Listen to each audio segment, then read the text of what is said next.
After discussing the best antagonists in fighting games, there's one other type of arcade ladder villain that's important to the genre that I want to look into, the sub-boss. While not in every fighting game, they act as a gatekeeper for the final boss, usually being a weaker assistant or hired muscle for the antagonist. I'll be judging them based on story relevancy, moveset, difficulty, and simply how much I like them. Some may be here because I like their backstory and reason they're working under the final boss, while others may be here solely because they're harder to beat than the final boss. To be considered, these characters have to be the universal sub-boss of their game, so I won't be counting rival fights that depend on what character you're playing. So everyone or most everyone on the game's roster has to fight the same designated sub-boss before they can take a stab at the final boss, and no other restrictions, which means it's time to commence the top 10 fighting game sub-bosses. Number 10, Yumeji Kurokochi from Samurai Shodown. While he's not the most creative character, I love shapeshifters. He uses a very similar moveset as Ukyo with the explanation of being his sensei, but after being exiled from his village, he serves final boss Ga-Oh in Samurai Shodown 5. Yumeji's most unique ability is being able to turn into other characters and perform their signature move. It's just an excuse to reuse more animations, but at least it makes sense for an all-powerful almost boss to use an unpredictable attack to throw you off guard. It was a good execution of reusing assets to add some extra difficulty to the arcade mode. While Yumeji is not likely to return in future Samurai Shodown iterations, if he were to come back, maybe they could retool him to be more of a Taskmaster type of character, where he copies other characters' moves with his own weapons to make his own unique moveset. Or he can just fade into obscurity, whichever works. Number 9, Jin Kazama from Tekken. From a story perspective, I was never a fan of Jin's heel turn in Tekken 6. In that game, he was more of a lawful neutral who put the entire world at war to release final boss Azazel so he could defeat him to rid himself of the Devil Gene. The plot was convoluted and seemed a bit too grand scale for the brooding good guy former protagonist based on what we knew about him from the past few games. However, the fight in the Tekken 6 arcade mode is pretty tough. It's technically the end of the King of the Iron Fist tournament in that game,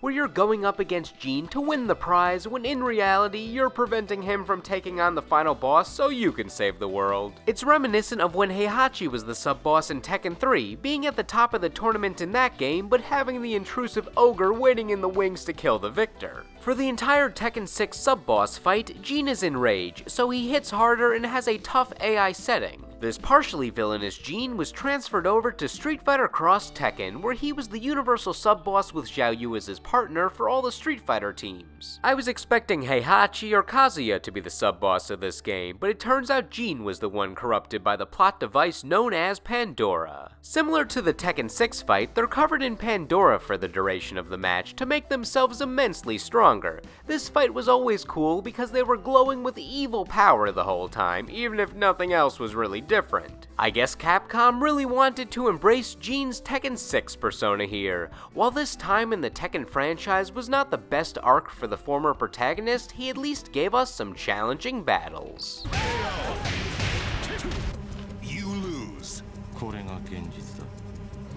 Number 8, Grant from Garo Mark of the Wolves. This guy looks cool. He has the flair of a professional wrestler just by the presence he brings to the battlefield. That being said, he still uses a form of karate known as Ankoku karate, which is a bit more subdued than the wrestler attire would lead you to believe. However, he brings out that flashiness with his dark energy attacks, so having Ankoku in the style's name is literal, with Ankoku translating to darkness. I guess I shouldn't be surprised by this from a man who's wearing a devil mask. He also has some wind effects that make him look like he's a Dragon Ball Z character powering up. He's a father figure to the final boss Kane, who wants to take over the city, original plan do not steal, and since Grant has a family-like bond with Kane, his reaction to all of this is, okay. Kane sets up the King of Fighters tournament and makes Grant the fighter that will face the winner of the semifinals. If the player does not get an average of a AAA ranking in all of the fights leading up to Grant, it will not let you proceed to the final boss, giving you the bad ending, where Grant actually compliments you on a good match and bids you farewell. If he didn't look so ominous, I would just think he's some nice guy with no ulterior motives hiding behind him. But you really feel like you did something wrong when the game concludes with him at the end screen, showing how he properly conveys the oncoming threat of the main antagonist as any good sub-boss should. Get the proper ranking before Grant, and you move on to the final boss Cain like normal, so just make sure the last thing you see are not the shining white eyes of this gentle yet intimidating giant. Number 7. Kintaro from Mortal Kombat. He's here solely because of his difficulty in the Mortal Kombat 2 arcade mode, since his backstory paints him as the lowest ranking and least tactful of the main Shokan, aka the four-armed race in Mortal Kombat. He has no developed personality seen in the games, especially comparing him to the Shokan sub-boss from the previous game and the playable Shokan in the next game. However, he fills the role perfectly of a brute who exists only knowing how to deal pain. From a moveset and difficulty perspective, in Mortal Kombat 2, Kintaro is essentially an improved version of Goro from the first game. He has more animation and is faster with his grabbing, jumping, and fireballs, and he's significantly more impossible to fight. He lacks Goro's iconic nature and game appearances, but Kintaro's the best sub-boss in terms of responding to anything you throw at him. In fact, he's too perfect. He reads your inputs like he's a computer or something. If you do a special move, he'll just grab you out of it. Screw active frames when you're a tiger man with 4 arms. If you miss time avoiding his teleport stomp, enjoy listening to the screaming of your character.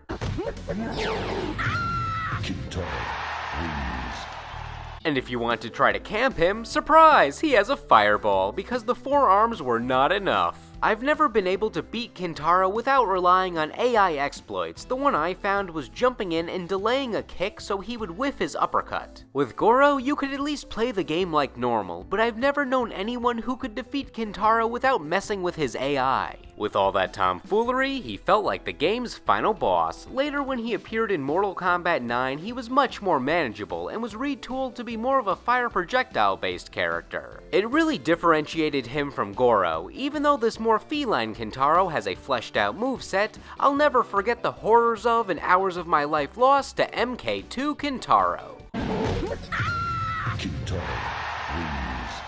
Number 6. Testament from Guilty Gear. In Guilty Gear and Guilty Gear X, Testament takes it upon himself to protect the gears, with specific attention to the ones that happen to be final bosses in those games. And being the main bodyguard of the final boss naturally puts you in the sub-boss position. His backstory is that he offered to use himself in an experiment that turned humans into gears, the living weapons of war in the series, when suffering from depression after seeing countless acts of violence in the war as a soldier. This led to him hating humanity and planning to use the gears to help them take over society. Retaining his humanity though, unlike most gears, he planned a tournament in the first game to find a fighter with strong blood suitable enough for the revival of the ultimate gear, Justice. However, unexpected to him, Testament is defeated in the finals, being the sub-boss, so his blood is used for Justice's revival. Ain't that a wacky scenario? Well, actually, it's kind of horrifying. In X, he befriends and falls in love with the benevolent gear Dizzy, who he wants to protect under all circumstances. Part of his motive is because he loves her, and part of his motive is because he still hates humanity. With Dizzy being a reluctant final boss, as soon as she got a chance to retire from that role, she took it. Since Testament still felt the need to protect non-boss Dizzy 24/7 in the next game, he no longer was the sub-boss of the game or really had antagonistic roles. With Dizzy joining the jellyfish pirates and befriending humans, Testament soon learned that maybe humans aren't that bad. As for his powers, if you like edgy, then he's for you. He has the power to turn his blood into a scythe, or just turn his body into blood. He's a savage with the blood.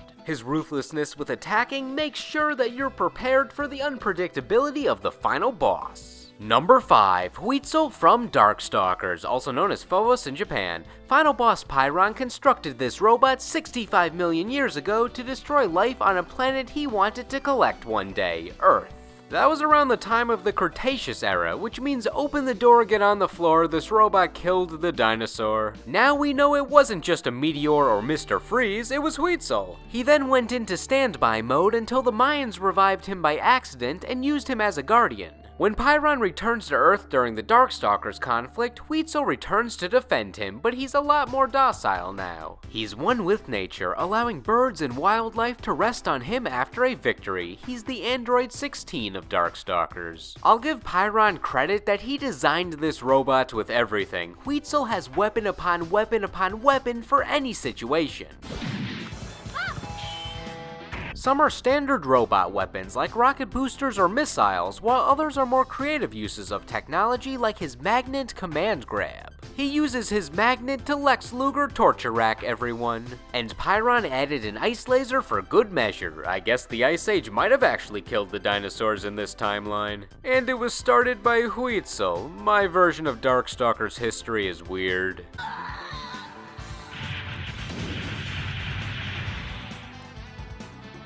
Number 4, Chizuru Kagura from the King of Fighters. What I like about Chizuru is she's actually a benevolent character who becomes the sub-boss only because her tournament is crashed by the bigger boss. She's running the King of Fighters tournament in both 96 and 2003, set to be your final opponent, with her real motive to lure out the main characters to help her repair the broken seal of Orochi. He is the big evil snake man who can essentially bring out the evil power in people who fall victim to or embrace him. In 96, she's at the end of the tournament and reveals her motive. However, just as that happens, Gonitz, the one that freed Orochi, jumps in and says, "Can't let you do that, Chizuru." In 2003, it seems like the same song and dance until a puppet master character named Botan shows that she was manipulating Chizuru and sends out her biggest and baddest creation, Mukai. You have to feel bad for Chizuru that not only is she unable to complete her mission of preventing Orochi or some evil force from being free, but she can't even be the final opponent at her own bloody tournament. At least she could console Antonov after his failures too. I love Chizuru's fighting style and design. Since she's a priestess, she has a modernized priestess outfit that's also practical for all of her flexible fighting moves. I guess I'm a fan of those sleeves and 80s fashion shoulder pads the most, except when they make her head look tiny. She's got a bit of the Bane head going on. Her attacks have an elegance to them, which makes them fun to watch. It's like she's putting on a dance performance as she fights. What always made her stand out is that she could create clones of her sister Maki using her mirror. It adds that extra difficulty when it feels like you're taking on an unexpected opponent, even if it's just for a special attack. Chizuru has that air of confidence as she stands there boldly commanding her illusion sister. The entire moveset is simply cool, which is what ultimately made her stick in my head over other sub-bosses we've seen in the series. Number 3, Billy Kane from Fatal Fury. This guy looks ready to play a few rounds of pool. Oh, that's a staff.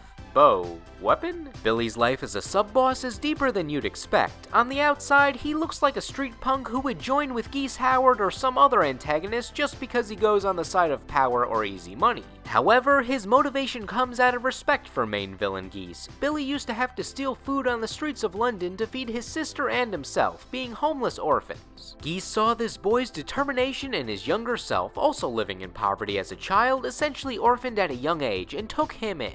Billy appreciated his generosity since the respect between them was legitimate. Geese was not just using Billy as a throwaway pawn in his crime syndicate. He's Geese's right-hand man for a reason. Billy keeps up his end of the bargain by winning the King of Fighters tournament every year Geese holds it. This makes him the only one standing in the way of Terry and Geese when Terry finally plans to avenge his father's death. When you beat Billy in Fatal Fury, you even get a fake-out victory screen where you get your reward for winning the tournament, only to be pulled away by Geese's men to bring you to the real final battle. Even after Geese's supposed death, Billy remains loyal, entering the following tournaments to get revenge on the Bogard brothers and overthrow Geese's half-brother Krauser. Thanks to Billy, now the not-actually-dead Geese can take over his business again. In the King of Fighters part of the story, he continued his loyalty to Geese, either by fighting alongside him or keeping his enemies closer by teaming up with anyone who looks to oppose Geese's regime. So even with Geese dethroned as the modern final boss of SNK fighting games, Billy will still have to be an obstacle you'll have to get through to face the big man himself. Number 2, Goro from Mortal Kombat. Kintaro may have been the bigger pain in the ass to beat, but Goro is the most memorable sub-boss in the series. I'm not sure if it's because he's the original sub-boss, all the games he's been in, or even the movie, but regardless, Goro is one of the most recognizable characters in the series. There's just something about a character with 2 more arms than usual that gives it instant cool points. His intro in the first game was great for a sub-boss, showing that you're not just fighting regular characters on the roster anymore, you're fighting a monster.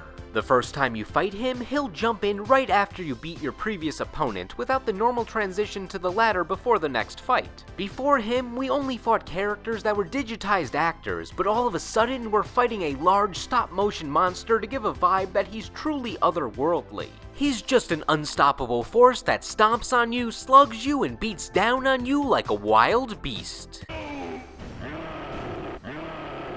He makes use of his forearms by using two to restrain you and the other two to clobber. After the first game, he got more character development, going into detail about being the prince and prime representative of his Shokan race and overall talking more. He even adopts a more regal pose and weapon of his own to show off that he's not just a savage who only knows how to fight by moving his incredibly strong arms when you're close to him. That being said, he'll never give up the punch walk. The live-action Mortal Kombat movie was also a great representation of his sub-boss intimidation. Here, he was an animatronic to make him feel just as real and as inhuman as he was in the game, so he truly was in the room with all the other characters. With all that being said, even though I did not struggle as much against Goro as I did with Kintaro, Goro has always been my favorite Gatekeeper in the series. Goro wins. Let's streamline the honorable mentions, essentially all the sub-bosses from the King of Fighters universe and the Mortal Kombat series. For King of Fighters, including Fatal Fury and Art of Fighting, you have characters like Mr. Big, who appear as a sub-boss in the first Art of Fighting game and the main boss in the next game. You also have guys like Lawrence Blood from Fatal Fury 2, who's a cool matador that's not in enough things. Then you have Kyo's father in King of Fighters, or Rugal Bernstein taking a sub-boss role. There are so many good options from SNK. Mortal Kombat also loves their sub-bosses, with Motaro being the notable omission from this list. He's a cool centaur dude with a tail laser, it's just too hard to replicate in modern games. Later we got Moloch, who had a giant ball and chain, and that's all I can really say about him. Noob and Smoke made a good team of sub-bosses in Mortal Kombat Deception too. And let's give a shout out to Shang Tsung, who's always had to be the sub-boss once Shao Kahn stepped into the picture. Well, actually no, there was Deadly Alliance, so never mind. Anyway, on to number 1. With so many good sub-bosses, sometimes the best thing to do is fall back on the most iconic fighting game franchise. Number 1, Sagat from Street Fighter. While other former fighting game final bosses have taken the role of sub-boss in a later game to indicate the new greater threat of the final boss, Sagat was the first fighting game character to do this and had a big impact in the Street Fighter story. If you thought the so-called strongest man in the world from the first game was tough, now he's just the main lackey to the real final boss. Overcome by rage from Ryu's victory against him in the tournament he set up in the first game, he joins Bison to get revenge on Ryu for what Sagat believed was a dirty victory. While the evil Satsui Inohado took over Ryu's mind and was the real retconned reason Ryu got the last shot in on Sagat that gave him his chest scar, Sagat had no idea and let his normally more tranquil self get manipulated by Bison. Only recruiting the best fighters to work for him, Bison knew Sagat was strong enough to be the final opponent before characters would fight Bison himself. Sure, Balrog and Vega were tough, but with Sagat's mastery of Muay Thai and his prime strength, it would mean anyone who could truly get to Bison by beating Sagat is someone Bison would want to recruit to help him take over the world. Well, that or destroy them on the spot, since they might be a legitimate threat to Bison's reign, but the point is, beating Sagat is a big deal to Bison. What also made the return of Sagat in Street Fighter 2 so special was he was the only opponent from the first game to appear again, helping tie the two games together, even though many people started on Street Fighter 2. That being said, even if this was your first time seeing Sagat, he towers over you to give off that intimidation factor. And fighting him, well, it's a bullet hell, since the AI starts reading you, firing high and low tiger shots to make approaching him a chore, and then delivering painful tiger uppercuts if you manage to make it through all that. Despite not having a super broken moveset, the impact of Sagat in Street Fighter 2 from his sub-boss appearance and the ways he can swat us like a fly if we even attempt to get close to Bison makes him my number 1 sub-boss in fighting games. You win! Now, what did you think? Agree? Disagree? What sub-bosses in fighting games deserve more fanfare, and who might have gotten overpraised? Plus, who are some of your favorite fighting game sub-bosses? Let me know in the comments. Anyway, thank you all for watching, and I will see you in the next video.